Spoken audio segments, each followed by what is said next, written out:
Good morning, everyone. Welcome to another edition of Artsbeat TV and Radio here on Westville Community Programming Channel 15 and 89.5 FM WSKB. I'm your host, Mark Auerbach. Peter Coles is our chief engineer. We've got a good program on tap for you this morning. Our first guest is well known to theater lovers throughout Western Massachusetts. He was the founder of Stage West, the regional theater company that existed in Springfield for decades. And then afterwards, he founded the Drama Studio, which is the major theater training program here in Springfield. I'd like to welcome Steve Hayes to our program. And Steve, it's always a pleasure to chat with you. And the last time we got together was outdoors to catch up in freezing temperature over a late afternoon beer. It's nice to be in a heated studio this morning. Well, nice to talk with you again. I enjoyed that freezing meeting, but yes, this is a little more hospitable. A little more. I know we want to talk about the drama studio because it's something you've been very much a part of what you've done for Springfield and for theater people in developing a love of theater and an opportunity to try it out for adults and kids. But you also co-founded what became one of an important major regional theater, Stage West. What brought you to Springfield in the first place? Well, let's see. We have to go back to when I was in college. I went to the Charles Playhouse in Boston, which was one of the first regional theaters, and I saw Waiting for Godot, and I thought, this is amazing that you could do this kind of work in a city. It's not on Broadway. It's so intimate. I loved the whole idea of it and the concept that it needed subsidy. So the next step was I was in the Navy for 4 years as a supply officer, kind of getting all of my eggs in a row, and decided I'd start a theater in New England. There was no theater in Springfield or Worcester. There was one in Providence, Boston, Hartford, and New Haven. So I wrote a letter to the Chamber of Commerce in Springfield, and a wonderful guy named Paul Greeley, the head of the Chamber of Commerce, accepted it and steered me, and I met people and agreed to come for a year to start it. I was at the ripe age of 26. And thought I knew everything there was to know about running a theater. And were you surprised or that Stage West became what it was and grew so quickly and Springfield embraced it? Not really. There had been lots of studies done about the potential audience for regional theaters. Before I even came, that roughly 3% of the population could support, would attend performances of what we had in mind. That was 10,000 people in the regional population. So, no, I wasn't. The question was how to find them, how to get them intrigued. We opened up the first season with 3,000 subscribers, and then we moved on from there. It wasn't until we moved to the downtown building that we achieved what I thought was our potential, which was 10,000 subscribers.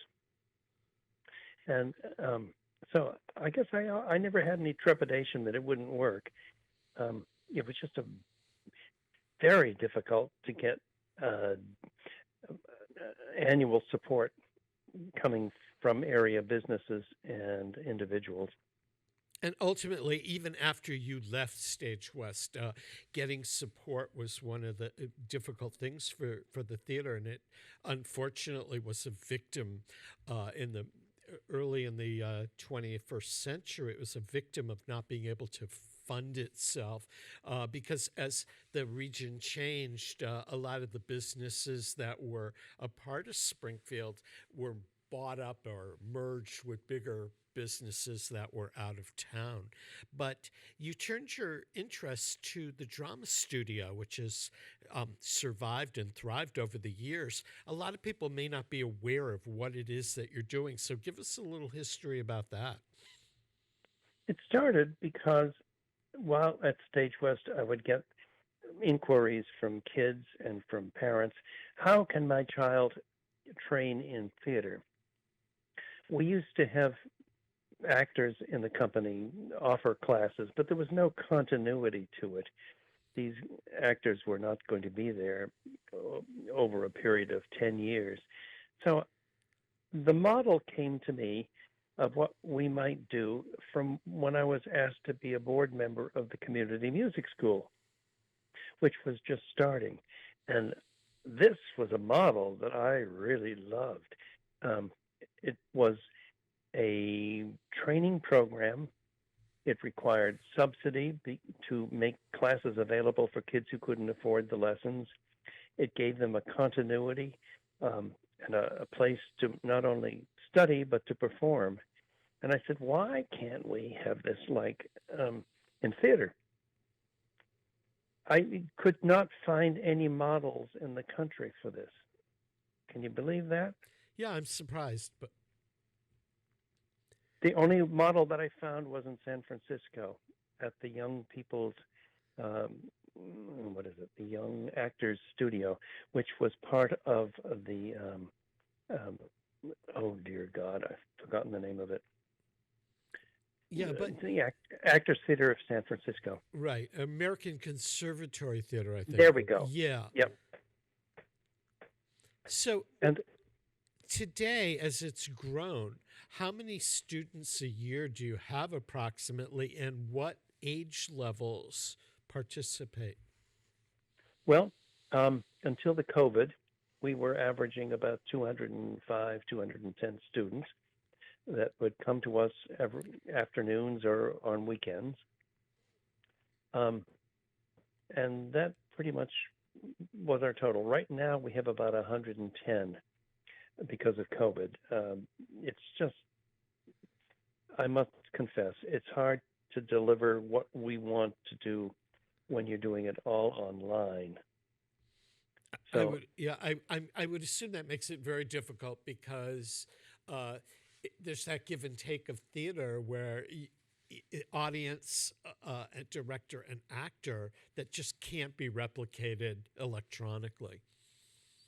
Right, but in the meantime, we're participating in a lot of activity on the part of national playwrights to write plays that can be done online. And we've had a few. We'll continue to do those this year. And we're kind of developing a technique of how to do it.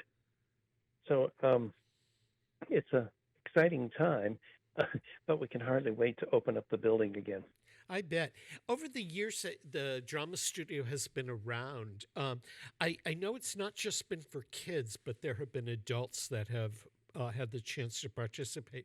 Has anybody gone on to, as you'd say, fame and fortune, having started at the drama studio? Well, not as adults studying with us. Those were mostly local people. But kids, well, not to be famous, but we've got people who've been working for Disney, who work in television, film. We've got a bunch of guys in New York and LA and Chicago who are making the rounds and working as theater professionals. But no celebrities yet. Well, I mean, celebrity isn't necessarily what you're training them to do, but some, certainly back in the early days of Stage West, when you worked with young up and coming actors that were just out of college, some of the early people from Stage West went on and became names. Well, here's a good example. John Glover, who won a Tony for Valor. Love, Valor, and Compassion. Compassion. Well, he got his equity card at Stage West. Holly Hunter, who won an Academy Award, came to us as a very young juvenile, and we gave her early adult roles. Likewise, Tova Feldshuh. Both of these ladies were very tiny and could play ingenues until they're 35, but we gave them adult roles, and that was what drew them to the studio. It's So we funny. had a lot of people like George Hearn came to us. He had been an operetta singer, and he said, "I am never singing again." So he came and played Nick in Long Days, Who's Afraid of Virginia Woolf. And I'll never forget a night George came to my house for some kind of a cast party, and he started singing. And he and I knew all the repertory of operettas. It was one of the most wonderful evenings of my life, hearing this guy sing Sigmund Romberg and Rudolf Frimmel and all those old operettas. And look what happened to him. He went back into musical theater. Yeah, and he got a Tony Award for La Cage aux Folles. Yeah. When you mentioned Tova Feldshuh, a couple of programs ago, I interviewed the filmmaker Gary Hockman, who is a documentarian filmmaker, just completing a film about the discovery of a hidden concentration camp during the, World War II in Poland. And he had mentioned how he got Tova Feldshuh to narrate it because she had become a major American actor who was so good at narration and everything. And as he was telling me about her, my mind went back and I said, I thought she got her start under your tutelage at Stage West. No, I don't think. Oh, well, maybe she did. She came to us with the most brilliant audition I've ever seen anybody do. She just snowed us, and that was very early in her career. Yeah, So, besides her and George Hearn, there have been a couple of others that you sort of, you want to say, discovered that in the early days of Stage West you made it possible. well, if you give me some time, I'll think about it. I guess that was our attraction, that we were willing to take chances on young actors and try to do plays that featured them. So perhaps that's a contribution we made. Yeah. What kind of plays does the drama studio do with your students? Are you doing classics? Are you doing things written for young audiences? How do you all develop or choose the plays that you're going to do? Well, when we first started, we met a wonderful playwright named Tim Mason, who was writing plays for teen ensembles. And they were the most astounding pieces of theater. He had written them in conjunction with the San Francisco group. And they were published, and we just loved his work. We've also done a lot of classic works from Greeks. We've done The Birds. We have done some of the tragedies. We've done lots of Shakespeare, which the kids love, by the way. They really love doing Shakespeare. So there's that scripted material, and then there is stuff we've developed on our own. I've written 4 or 5 plays, and the kids write one acts. Every year we do a one-act play festival called Winter Shorts, shorts meaning short plays. And those have produced some very interesting scripts. How many people do you have working at Drama Studio teaching? Teaching, I think we have 5. Amelia Hayes Rivest teaches all of the elementary classes, and then a guy named Dan Morburn teaches the teens, and then I teach, and we've got a couple of other teachers. And is the drum studio open year round, or is it primarily academic year? Well, all year round. Primarily, our big focus is the conservatory program, which runs September through June, the academic year. But then we have off stuff in the summer.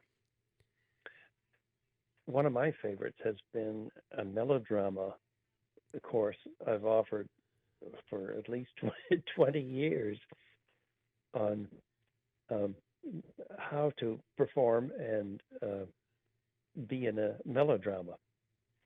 And are you familiar with that classical kind of format? I mean, I think I've seen a couple of melodramas. I mean, we see them on TV in real life.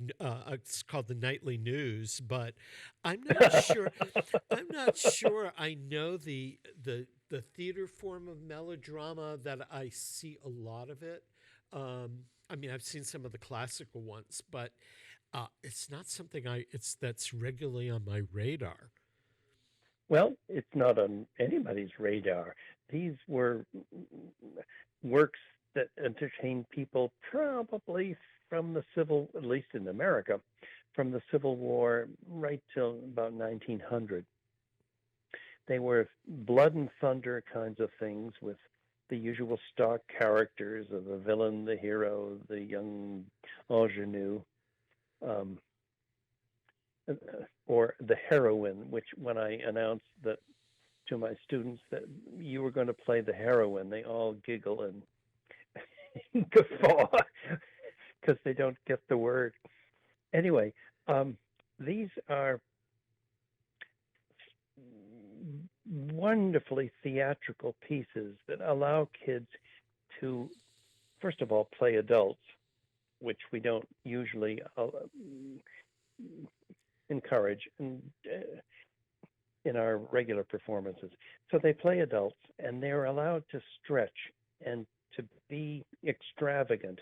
And that training is just amazing for them as they learn how to exaggerate, to get laughs, to play satire. I just love it. Yeah. It's something, when you say children playing adults, I don't know, Steve, if you remember this movie that came out probably, 15 or 20 years ago called Camp. And it was the story of these summer theater camps that were all around during the 50s, 60s, and 70s, where kids would go off and for 8 weeks and do a musical a week, sort of like in a summer stock situation. And Yes. so this film came out about this theater summer camp, which was patterned after one that was sort of famous called The Stage Door. And it had children and preteens and young high school kids playing adults. And one of the show-stopping numbers in this thing, camp, was like an 11-year-old or 12-year-old. I believe it was the actress who grew up to be Anna Kendrick playing Elaine Stritch singing The Ladies Who Lunch in Company. And it was just like, it's just a stunning moment of theater on screen. But seeing kids play adults is always just a total amusement because they don't have the inhibitions that adults have. Yes. But on that note, we got to take a very quick break here to acknowledge the underwriters that make Artsbeat possible here. Very well. So we will be right back. We're chatting with Steve Hayes from the Drama Studio, who's best known around here for founding Stage West. Peter Coles is our chief engineer. I'm Mark Auerbach, and we will be right back after we acknowledge our underwriters. Underwriting is brought to you by Boise Cascade Distribution, providing products and services needed for building material dealers, home improvement centers, and industrial customers. They offer everything from engineered wood and plywood to Drex decking and railing, James Hardie siding, and Advantech subfloor. Located at 33 Fowler Street Extension in Westfield and on the web at bc.com. They are committed to providing quality products, great service, convenience, and value. Support for the community programming of WSKB is provided by Bay State Dental. Comprehensive dentistry at 14 convenient locations in Springfield, Chicopee, Longmeadow, West Springfield, Belchertown, East Longmeadow, Ludlow, Northampton, Greenfield, and Wilbraham, as well as 29 Broad Street in Westfield. Bay State Dental makes it a priority to help you achieve and maintain the healthy smile you deserve. On the web at baystatedental.com. Underwriting for Community Radio on WSKB is brought to you in part by Rockies. Over 30 convenient locations throughout Massachusetts, Rhode Island, New Hampshire, Connecticut, and Florida. One of the nation's largest ACE dealers. Expertise and great product selection in paint, hardware, lawn and garden. That's Rockies. Rock solid service since 1926. On the web at rockies.com. Listen to me, Michael Buster McMahon, Mondays 8 to 10 a.m. to learn the stories behind your favorite songs. Or don't. I'm not the boss of you. Community Radio. 89.5 WSKB. Live from Studio 120 at Westfield Technical Academy, this is WCPC Channel 15 at 89.5 FM, WSKB Westfield. Welcome back to Artsbeat, everyone. I'm your host, Mark Auerbach. Peter Coles is our chief engineer. We're chatting with Steve Hayes from the Drama Studio in Springfield. And Steve, a question I had for you. If people want to inquire or learn more about what's going on at the Drama Studio, I know you guys have a website. Can they find information there? Yes, I think that has everything that one would need to know to kind of get introduced to our work. It's www.dramastudio.org. Okay, and is the Drama Studio on Facebook or social media as well? Oh, I think so. I don't know anything about those things. Oh, okay. Yeah, no, your job is to teach theater, but and raise money. And raise money. So people, the Drama Studios are not for profit, so people can make donations. Correct? Yes.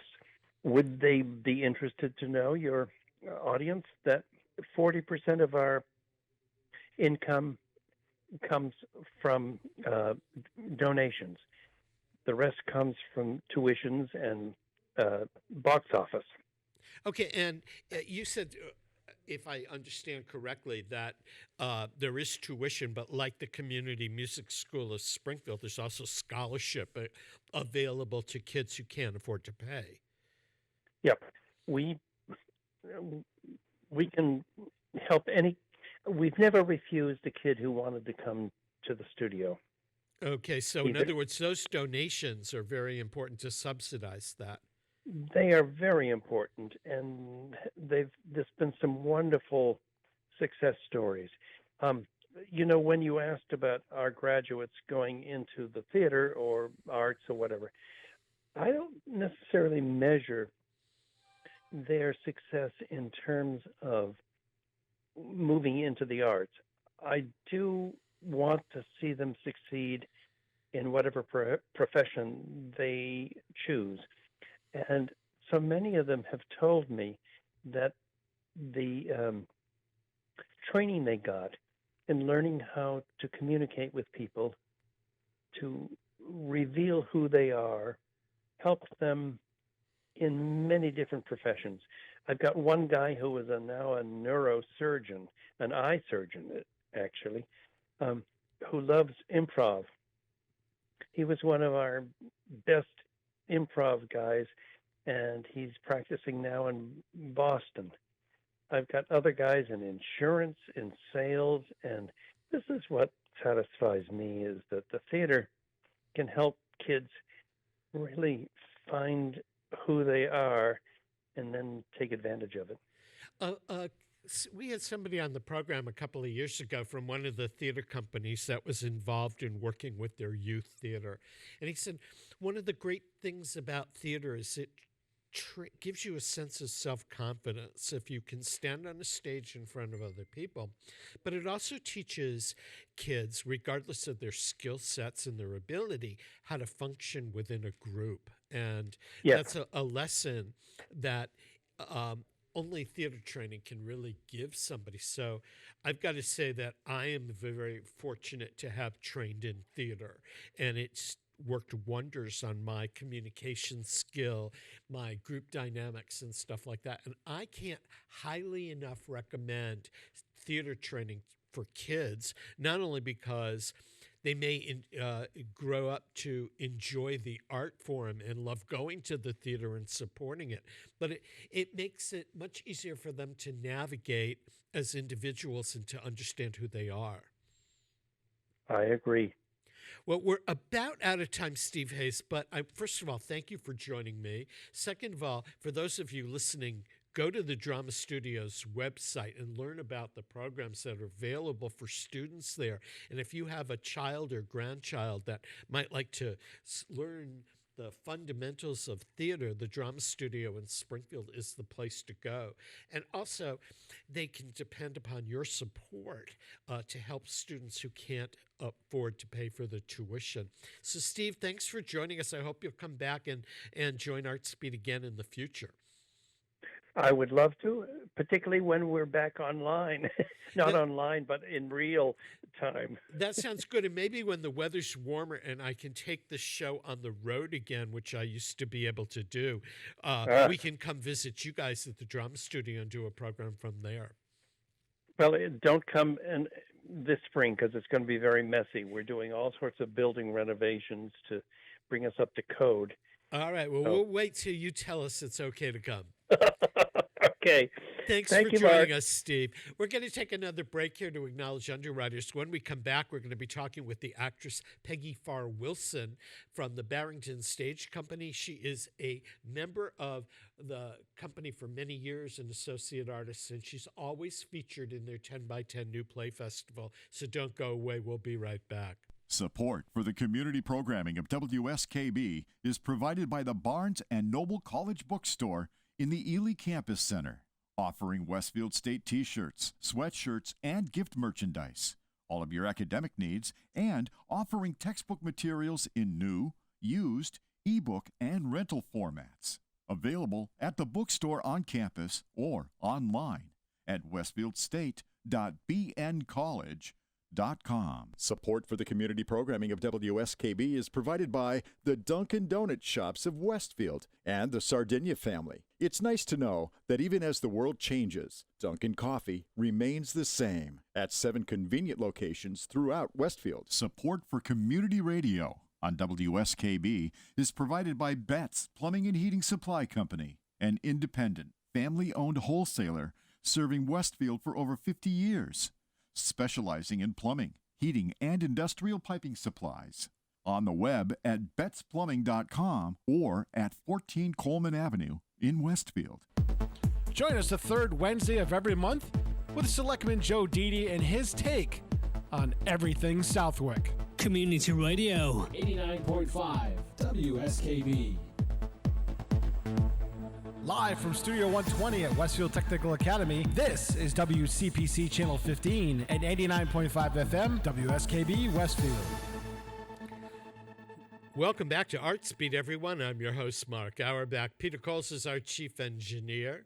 We're broadcasting from Studio 120 at Westfield Technical Academy on both Westfield Community Programming Channel 15 and 89.5 FM WSKB. If you missed a part of today's program or one of our previous ones, all of our Artsbeat programs are archived on YouTube at WSKB Community Radio's YouTube page. Also join me Wednesdays at 8 o'clock when I have a new program called On the Mark, and I interview a variety of people in and out of the arts about interesting things that they're doing, business startups, types of businesses that you've never heard of before, and other areas of interest. Our next guest comes to us courtesy of Barrington Stage Company in the Berkshires, the actor Peggy Pharr Wilson, who's one of their associate artists. And I've seen Peggy Pharr Wilson perform several times in a program called the 10x10 New Play Festival, which is 10 new plays, each 10 minutes in length over the course of one evening. And Peggy Pharr Wilson has played multiple characters of every kind in each of these plays. So I'm really glad to have the chance to chat. Good morning. Good morning. How are you? I'm fine. How are you? Hanging in there. Hanging in there. Where have you been riding out the pandemic? I know you have a Berkshire's presence, but where have you been sitting out the pandemic this last year? Well, my husband and I have been in our home in Dalton and just kind of riding it out and being very, very careful and hopeful that when this is all over, we'll get to be in front of an audience again. And I would assume it's been over a year, because I think one of the last shows I saw before things shut down was the New Play Festival. It was. We closed on a Sunday, and that next week is when they told us to go into shutdown. So it was just we were busy doing the play. We knew that there was something going on. We were being careful, but we closed the show, and suddenly the world shut down. It was bizarre. It's still bizarre. It's very bizarre. So I would assume that you haven't had any opportunities to do live theater since. No live theater. We're not allowed to perform inside in front of an audience. I've been doing a lot of Zoom performances and Zoom readings, and it's just not satisfying. I don't think certainly for the audience as much as being live in a theater, and it's not as satisfying as an actor because that audience is integral to the whole experience. But Barrington Stage was a front runner in terms of getting live performance back up and running, and last summer was able to actually do one performance in a tent outdoors, yes, and then did a couple of cabaret type of concerts live and all of that. And as a result, since we're both Western Massachusetts people, it was astounding to me that somebody who had attended performances over the year and volunteered and ushered and all of that, a lady passed away, and her family, to honor her memory, donated $1 million to Barrington Stage and also Berkshire Theater Group to keep both theater companies going during these difficult times. So we live in a great theater community, I'd say. It's amazing. The audiences here are tried and true. Sometimes during the 10 by 10, because it takes place in February, the weather's a little iffy, and we have had whiteout snowstorms, and we don't cancel the shows because our audiences, I think they'll put on snowshoes to get to the theater. They're a hardy group, and they absolutely support us in all kinds of ways that are most people don't even know how they support the theater, but they are tried and true, and we could not function without them. Yeah. Peggy, how did you get involved with Barrington Stage? What brought you to them the first time? My husband was offered a job. We were living in Colorado, and he was offered a job. He was managing director for many years. So we came out here, and I just started acting right away with the company. My first show was To Kill a Mockingbird, and I think that's 12 years ago, I think. Might be 13. I can't remember. But that just started, and Julie and I have done the 10 by 10 all 10 years, and I think this is going to be my 18th performance with Barrington Stage. I think 17 or 18. I got to count it up. And you're an associate artist, which means you return every year to do something. Well, if we're not guaranteed that, but we are certainly all very supportive of everything that the theater does, and we try and participate as much as we can. It's an honor. Yeah. As somebody living, as a working artist living in the Berkshires, do you find it difficult to commute to New York and LA and all these other places, or do you find it a pretty easy life up here? I do not do LA. I've been strictly theater my career. It's pretty good. We're 2.5 hours from New York. We're a couple of hours from Boston. We have other opportunities, and there's so much to do in the Berkshires. There's so many theater companies that there's a lot to do. Yeah. Now, the 10 by 10, which you're very well known for, that must be kind of a challenge because you don't get a lot of rehearsal time. You're in at least a half of the 10 plays, and they're directed by two different people, and you play a multitude of characters. How long in advance will you see the script for the next 10 by 10? Well, I have it now. I got the scripts about a week ago, so I'm trying to see if my brain still works and I can still memorize. And so I've started learning. We usually get them about a month to 6 weeks ahead of time. And do the scripts change over the course of the rehearsal period? I mean, they're very short, but the authors are all around. Do you interact with the authors, and do they change anything from the time you get the script till opening night? Sometimes they do. I would say about half of the time, the director we might come across a problem or something that doesn't quite work, and they'll reach out to the playwright, and they're always very accommodating and saying, "Oh, of course, let's find a solution." So it's very organic. There's been line changes and things that change, 24 hours before we have an audience. So it is. It's very exciting, and it's very organic, as they say, and it's very quick. I mean, we only have pretty much 10 days of rehearsal, and then we're up. And it's fast. You have to really be nimble. Yeah, I would say, why don't they call it the 10 by 10 by 10? Yes. Yeah, well, it's really exciting to get to play such a wide range of roles in one evening, because we do comedy and drama, but there's also, you're playing everything. I mean, well, just the whole gamut. You never know from year to year what you're going to be playing, and it's also very interesting. We never know what's going to be submitted, and from year to year, you can tell from the playwright's submissions kind of what's going on in the world, what the mood is. Sometimes Julie really has to shake the trees to get some comedy, or the other way around, because everything you get is very serious. It really does depend on the temperature, in the world. Yeah, I would assume so. And do you actually meet the playwrights? Are they involved in the rehearsal process and sitting there with you? No, they're not there for the rehearsal process usually. We've had a couple of local playwrights that have been able to come. Many of them, I would say every year, up to half of them do come to the opening night or later in the run, and we get to meet them, which is always the best.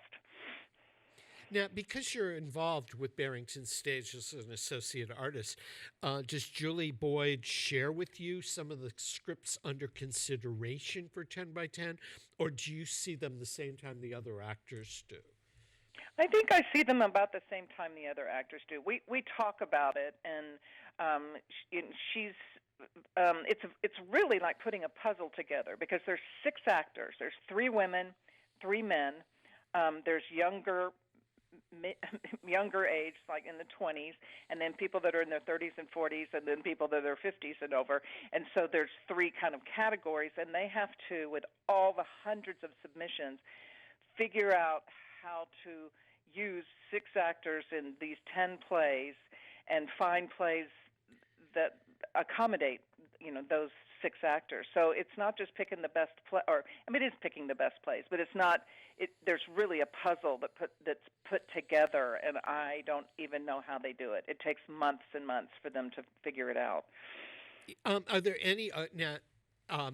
Barrington Stage actually hasn't told us what the dates are for this year and all that. But going in the past years, are there any one script that or one playlet that you did that sticks out in your mind as being a great experience, or are they all kind of?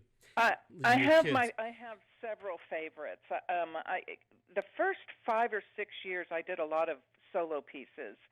And there's one that Emily Boyd wrote that was about it was a single piece, and I played a librarian in England during World War II, and she's in the library, and it gets bombed, and she's inside, and she's sounds horrible, but she's dying as she says this, but she relies on the poetry and literature around her to get through the experience. And that's the one that when I'm at the grocery store or somewhere that people stop and always say, I love that one about the British librarian. It was so beautiful. And that one still holds a place in my heart. I just loved doing that one. Yeah, I love. I mean, the one that sticks out for some reason in my mind was, I guess it was last year or the year before, but it was called Oive Maria, and it was boldly comedic. On the Saturday Night Live, Randy Rainbow spectrum of things. Yes, but absolutely ridiculous. Absolutely it was hilarious. ridiculous. But I don't know how the cast, it was the full ensemble, I don't know how you could have done that with a straight face performance after performance, because that was so funny. It was. I realized this past Christmas when I would hear the little drummer boy on the radio, if I had the Christmas station on, because my character, I played Mary's mother, and in the middle of all the chaos, she says, wait a minute, do you hear what I hear? And then the drummer boy came on stage, and every time I would hear that on the radio, I would just think of that line and the ridiculous show. It was so much fun to do. For sure. What drew you to theater in the first place? Do you remember the first play you saw, or the point in time when you said, I've got to do this? I think I kind of grew up a little actor. My father was an actor. I grew up in Dallas, Texas, and was afforded an amazing education where we got taken to the theater from little bitty, from the school we got to go to see plays at Dallas Summer Musicals or anything that was on the road. And I thought I love watching it, but I really want to be up there doing it. And we also had drama classes, and from the time we were in grammar school, we put on plays. So I was really, really lucky. In the olden days, they used to do that. Yeah. I know that. Although I grew up in Western Massachusetts, I worked in Houston for a while, and I remember going up to Dallas to see the summer musicals at the State Fair. Oh, yes. Yeah, and then the big road shows, it would usually be the first national tour of the big shows would come in, and I do remember seeing 1776, that musical, and I just remember I was little, and I just remember being bowled over by it. I just thought it was just magnificent, especially bringing history to life like that. So once you got the theater bug, where did you go from there? Did you study theater, or did you just? Yes, I got a BFA in theater from Baylor University, and immediately, I missed my college graduation because I had my first gig. So I just hit the ground running and haven't stopped, in the last, 150 years. That's fantastic. Now, you had said earlier that you don't do movies that much, that you tend to do more theater. Do you tend towards comedy, drama, regional theater, Broadway type of things? Do you have your preferences? I've always done regional theater. I really believe in the regional theater movement. I don't know if the movement's the right word, but just the regional theater is.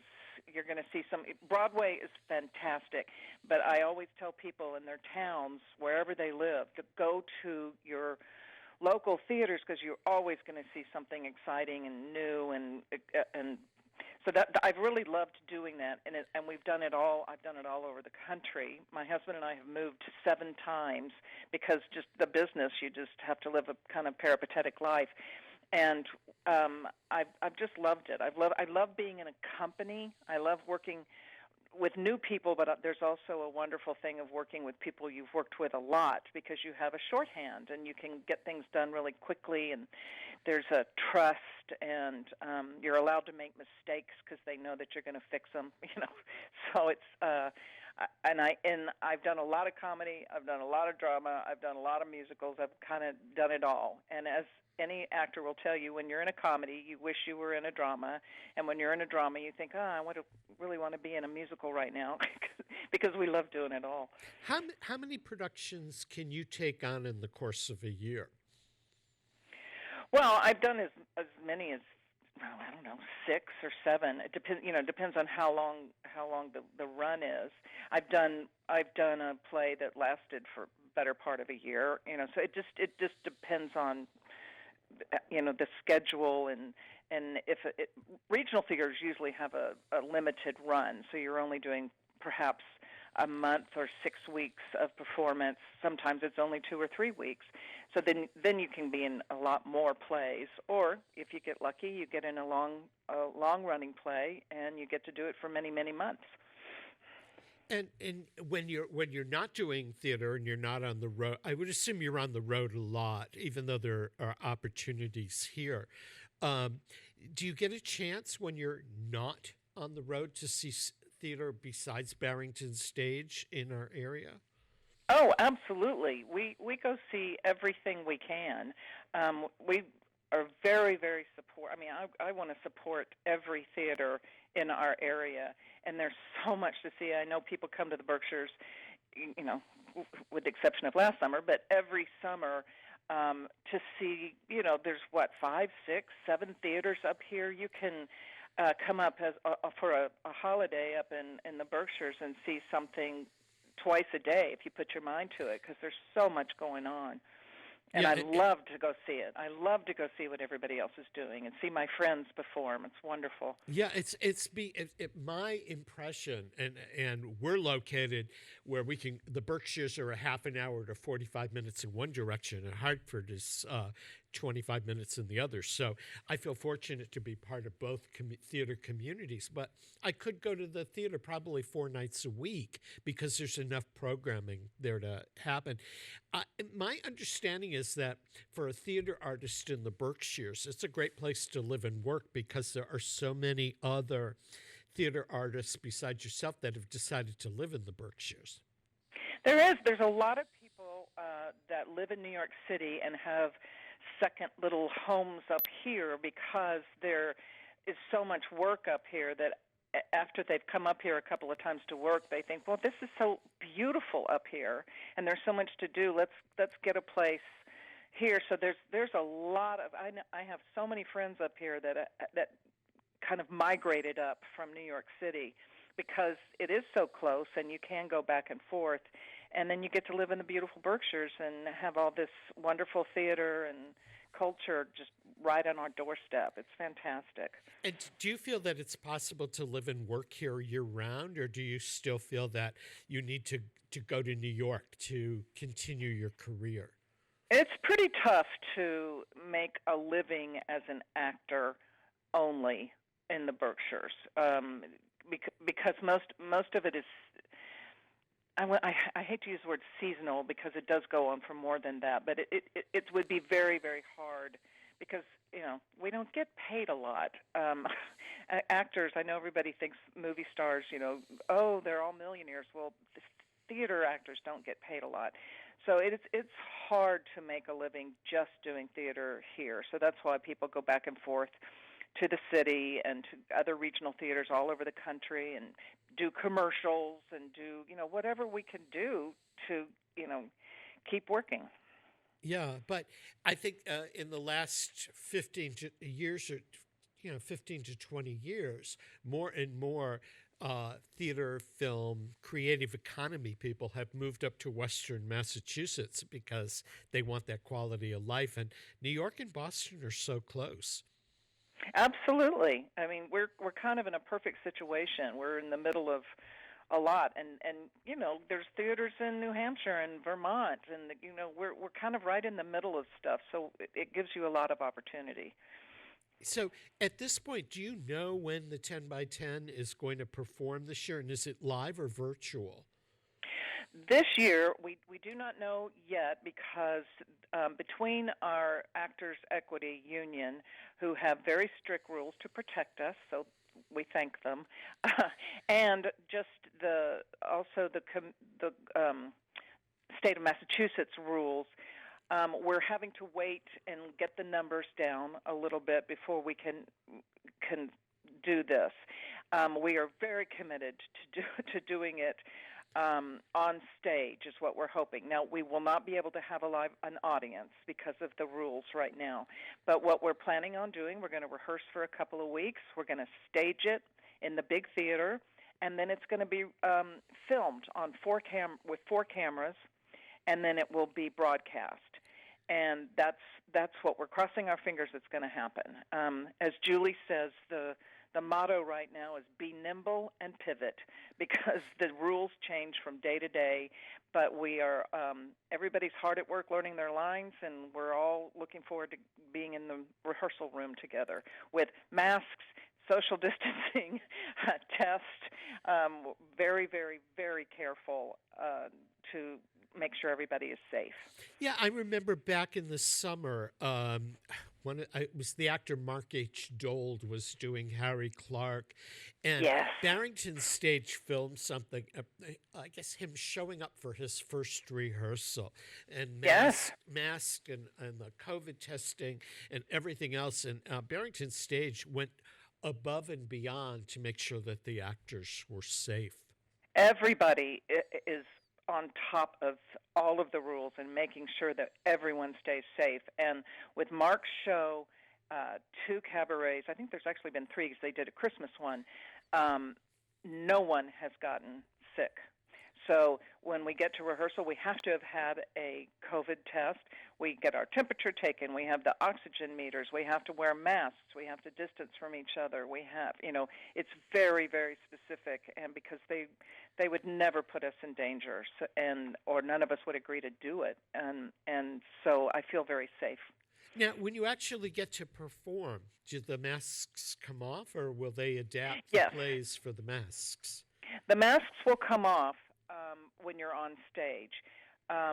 They chose very carefully this year the plays. There's no love scenes. There's no, we're all able to stay pretty far away from each other in the plays. They were very careful to choose plays that, this year is kind of sad. There's not one with all 6 of us in it. We usually have one that all 6 of us get to be in it together, but this year it's smaller groups so that we can stay further apart and we're safe, because that's the number one consideration. And do you all have to quarantine before you go into rehearsal and be like in a bubble, or can you come and go? Well, 4 of us, 4 out of the 6, live up here. And we have all, made the commitment to isolate ourselves. We don't go to restaurants. We don't go to stores. We don't, we're not out in the public. We are very, very, conscientious about that. 2 people are coming from out of town. They will be living together, isolating in a housing, so that we all, and everybody at the theater and the offices, everybody is very, very careful about that, because nobody wants to put anybody in danger. So we are being very, very careful about that. Yeah, it's something, when you think about it, none of us a year ago would have ever thought that you'd have to, A, wear a mask, or B, social distance or isolate, or think through a play where you normally, an actor might reach for another actor or put their hand on a shoulder or something like that, that all of it has to be renegotiated. That adds another dimension and a challenge. It's just, it's so bizarre. It's no one ever dreamed that this would happen. And all of us just have, all we can hope for is, now that the vaccine is starting, and that by next fall, for sure that we'll be able to have audiences and not have to worry as much about that. But it's still going to be for a while. We're going to have precautions, and our union makes sure that everybody's on board with it. And Barrington Stage has done a terrific job of making sure everyone is safe and comfortable, and including the audience when they get to come back. I mean, I did not go to Barrington Stage last summer or Berkshire Theater because I was recovering from an accident the year before, and my doctor said you can't take that risk. But Yeah. I did go when Berkshire Theater did their production of Holiday Memories outdoors in November. Behind the barn at the Unicorn, I went and I realized how much I missed live theater. So I was more than willing to mask up and socially distance and all that. And I bet there's an audience there that's willing to take all the precautions and the risks as much as you guys on stage are to have some live theater in front of them.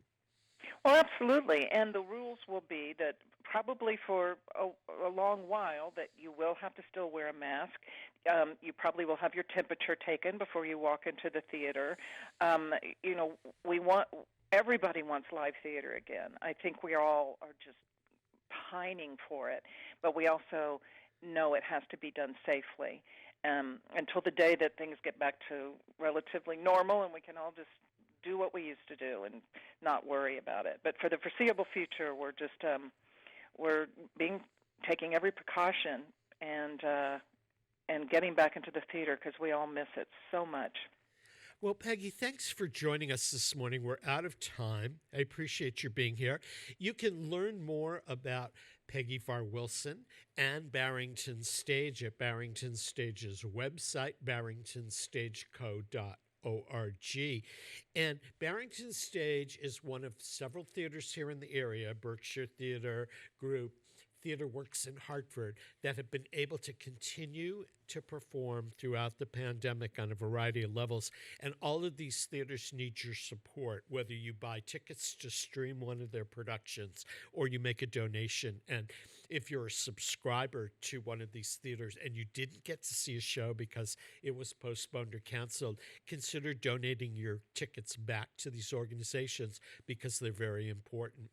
This wraps up another edition of Artsbeat here on 89.5 FM WSKB and Westfield Community Programming Channel 15. I'm your host, Mark Auerbach. Peter Coles has been our chief engineer. We'll see you next Friday at 8 o'clock for another edition of Artsbeat.